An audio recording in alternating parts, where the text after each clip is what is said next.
Chapter 29. Mr. Collins's triumph, in consequence of this invitation, was complete. The power of displaying the grandeur of his patroness to his wondering visitors, and of letting them see her civility towards himself and his wife, was exactly what he had wished for, and that an opportunity of doing it should be given so soon, was such an instance of Lady Catherine's condescension, as he knew not how to admire enough. "I confess," said he, "that I should not have been at all surprised by her ladyship's asking us on Sunday to drink tea and spend the evening at Rosings. I rather expected, from my knowledge of her affability, that it would happen. But who could have foreseen such an attention as this? Who could have imagined that we should receive an invitation to dine there, an invitation, moreover, including the whole party, so immediately after your arrival?" "I am the less surprised at what has happened," replied Sir William, "from that knowledge of what the manners of the great really are, which my situation in life has allowed me to acquire. About the court, such instances of elegant breeding are not uncommon." Scarcely anything was talked of the whole day or next morning but their visit to Rosings. Mr. Collins was carefully instructing them in what they were to expect, that the sight of such rooms, so many servants, and so splendid a dinner, might not wholly overpower them. When the ladies were separating for the toilette, he said to Elizabeth, Do not make yourself uneasy, my dear cousin, about your apparel. Lady Catherine is far from requiring that elegance of dress in us which becomes herself and her daughter. I would advise you merely to put on whatever of your clothes is superior to the rest. There is no occasion for anything more. Lady Catherine will not think the worse of you for being simply dressed. She likes to have the distinction of rank preserved." While they were dressing, he came 2 or 3 times to their different doors, to recommend their being quick, as Lady Catherine very much objected to be kept waiting for her dinner. Such formidable accounts of her ladyship, and her manner of living, quite frightened Maria Lucas, who had been little used to company, and she looked forward to her introduction at Rosings with as much apprehension as her father had done to his presentation at St. James's. As the weather was fine, they had a pleasant walk of about half a mile across the park.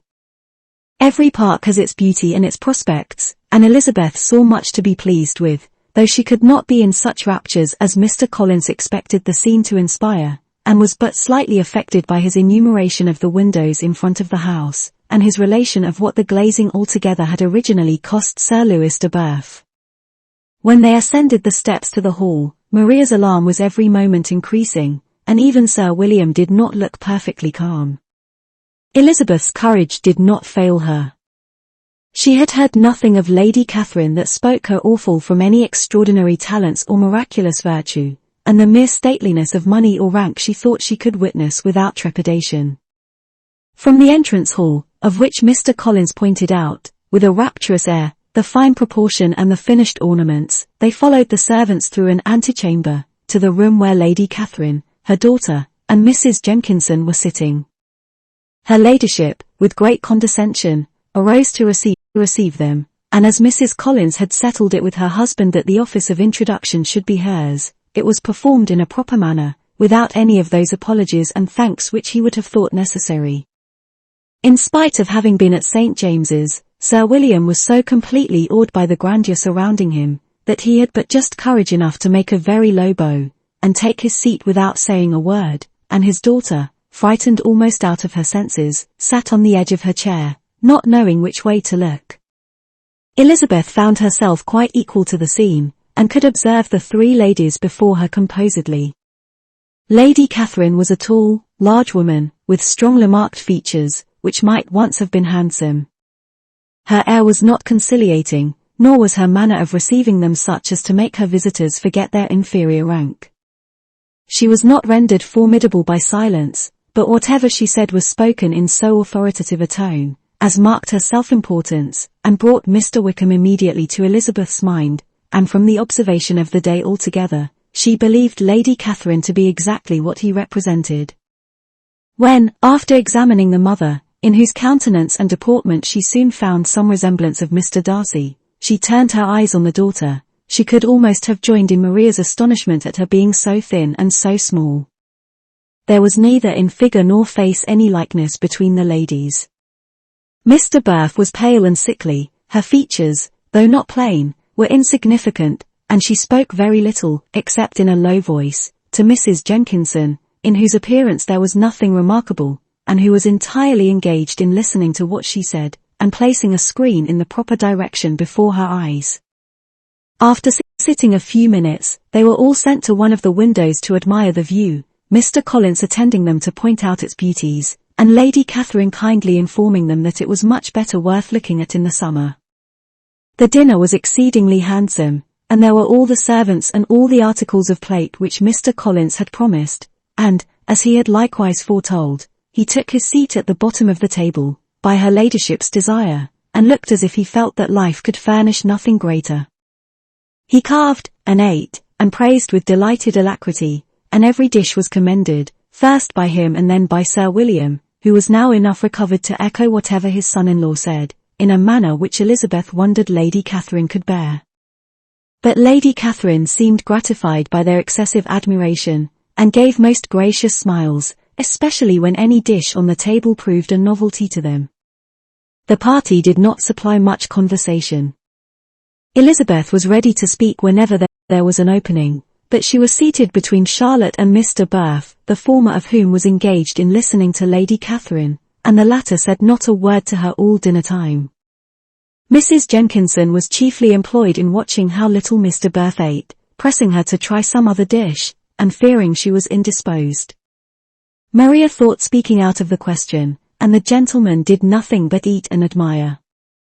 When the ladies returned to the drawing-room, there was little to be done but to hear Lady Catherine talk, which she did without any intermission till coffee came in, delivering her opinion on every subject in so decisive a manner, as proved that she was not used to have her judgment controverted. She inquired into Charlotte's domestic concerns familiarly and minutely, gave her a great deal of advice as to the management of them all, told her how everything ought to be regulated in so small a family as hers, and instructed her as to the care of her cows and her poultry. Elizabeth found that nothing was beneath this great lady's attention, which could furnish her with an occasion of dictating to others. In the intervals of her discourse with Mrs. Collins, she addressed a variety of questions to Maria and Elizabeth, but especially to the latter, of whose connections she knew the least, and who she observed to Mrs. Collins was a very genteel, pretty kind of girl. She asked her, at different times, how many sisters she had, whether they were older or younger than herself, whether any of them were likely to be married, whether they were handsome, where they had been educated, what carriage her father kept, and what had been her mother's maiden name. Elizabeth felt all the impertinence of her questions but answered them very composedly. Lady Catherine then observed, "Your father's estate is entailed on Mr. Collins, I think.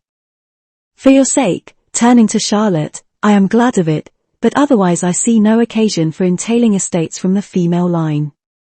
It was not thought necessary in Sir Louis de Bertha's family. Do you play and sing, Miss Bennet?" A little. "Oh. Then, some time or other we shall be happy to hear you. Our instrument is a capital one, probably superior to you shall try it some day. Do your sisters play and sing?" "One of them does." "Why did not you all learn? You ought all to have learned. The Miss Webbs all play, and their father has not so good an income as yours. Do you draw?" "No, not at all." "What, none of you?" "Not one." "That is very strange. But I suppose you had no opportunity. Your mother should have taken you to town every spring for the benefit of masters." "My mother would have had no objection, but my father hates London." "Has your governess left you?" "We never had any governess." "No governess? How was that possible? 5 daughters brought up at home without a governess. I never heard of such a thing. Your mother must have been quite a slave to your education." Elizabeth could hardly help smiling as she assured her that had not been the case. "Then, who taught you? Who attended to you? Without a governess, you must have been neglected." "Compared with some families, I believe we were, but such of us as wished to learn never wanted the means. We were always encouraged to read, and had all the masters that were necessary." Those who chose to be idle, certainly might. Aye, no doubt, but that is what a governess will prevent, and if I had known your mother, I should have advised her most strenuously to engage one. I always say that nothing is to be done in education without steady and regular instruction, and nobody but a governess can give it. It is wonderful how many families I have been the means of supplying in that way. I am always glad to get a young person well placed out. For nieces of Mrs. Jenkinson are most delightfully situated through my means, and it was but the other day that I recommended another young person, who was merely accidentally mentioned to me, and the family are quite delighted with her. Mrs. Collins, did I tell you of Lady Metcalfe's calling yesterday to thank me? She finds Miss Pope a treasure. Lady Catherine, said she, you have given me a treasure. Are any of your younger sisters out, Miss Bennet? Yes, all. All. What, all 5 out at once? Very odd. And you only the second. The younger ones out before the elder ones are married. Your younger sisters must be very young? Yes, my youngest is not 16. Perhaps she is full young to be much in company. But really, I think it would be very hard upon younger sisters, that they should not have their share of society and amusement, because the elder may not have the means or inclination to marry early. The last born has as good a right to the pleasures of youth as the first. And to be kept back on such a motive, I think it would not be very likely to promote sisterly affection or delicacy of mind. Upon my word, said her ladyship, you give your opinion very decidedly for so young a person. Pray, what is your age? With 3 younger sisters grown up, replied Elizabeth, smiling, your ladyship can hardly expect me to own it. Lady Catherine seemed quite astonished at not receiving a direct answer, and Elizabeth suspected herself to be the first creature who had ever dared to trifle with so much dignified impertinence. You cannot be more than 20, I am sure, therefore you need not conceal your age. I am not 21. When the gentlemen had joined them, and tea was over, the card tables were placed. Lady Catherine, Sir William, and Mr. and Mrs. Collins sat down to quadrille, and as Mr. Burf chose to play at casino, the 2 girls had the honour of assisting Mrs. Jenkinson to make up her party. Their table was superlatively stupid. Scarcely a syllable was uttered that did not relate to the game, except when Mrs. Jenkinson expressed her fears of Mr. Burfer's being too hot or too cold, or having too much or too little light. A great deal more passed at the other table. Lady Catherine was generally speaking, stating the mistakes of the 3 others, or relating some anecdote of herself. Mr. Collins was employed in agreeing to everything her ladyship said, thanking her for every fish he won, and apologizing if he thought he won too many. Sir William did not say much.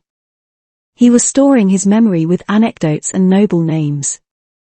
When Lady Catherine and her daughter had played as long as they chose, the tables were broken up, the carriage was offered to Mrs. Collins, gratefully accepted and immediately ordered. The party then gathered round the fire to hear Lady Catherine determine what weather they were to have on the morrow.